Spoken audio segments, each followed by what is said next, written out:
Monsieur Jacob, bonjour. Bonjour. Pourquoi investir en Asie aujourd'hui et particulièrement en Chine? L'Asie a traversé une crise économique extrêmement violente en 1997-98 qui a duré jusqu'à la fin 1999. Ça a donné l'occasion à la plupart des pays d'Asie de se restructurer, de se désendetter et d'arriver aujourd'hui avec un profil tout à fait sain. En ce qui concerne l'inflation, par exemple, l'inflation est aujourd'hui maîtrisée dans la très grande majorité des pays d'Asie, ce qui leur permet aujourd'hui de pouvoir mener une politique monétaire de relaxation que malheureusement il est très difficile aujourd'hui de mener n'importe où ailleurs dans le monde.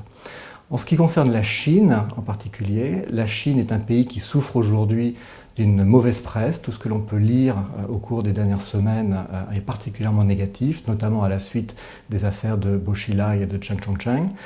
C'est une situation qui est, je dirais, regrettable, car la Chine n'est pas du tout dans un contexte de hard landing comme on peut malheureusement le lire aujourd'hui assez souvent dans la presse. La croissance chinoise sera de l'ordre de 8,5% cette année, même le FMI et la Banque mondiale le confirment. On n'est donc absolument pas dans une situation, je dirais, catastrophique pour la Chine, bien au contraire. Et d'ailleurs, la bulle immobilière dont on parle très souvent est un faux sujet. Ceux qui attendent l'explosion de cette bulle peuvent encore attendre assez longtemps. Est-ce que vous pourriez être plus concret sur cette soi-disant bulle immobilière en Chine? Bien sûr. Alors d'abord, ce qu'il faut bien comprendre, c'est que la demande d'immobilier en Chine est extrêmement forte. Alors, pourquoi est-elle aussi forte ? Parce qu'en fait, la loi qui permet aux Chinois d'acheter de l'immobilier en Chine est très récente. Elle a moins de 20 ans. Elle date de 1993. Auparavant, aucun Chinois ne pouvait être propriétaire de son logement. Ce qui fait qu'aujourd'hui, le taux de propriété en Chine reste très bas. Il est de l'ordre de 30%.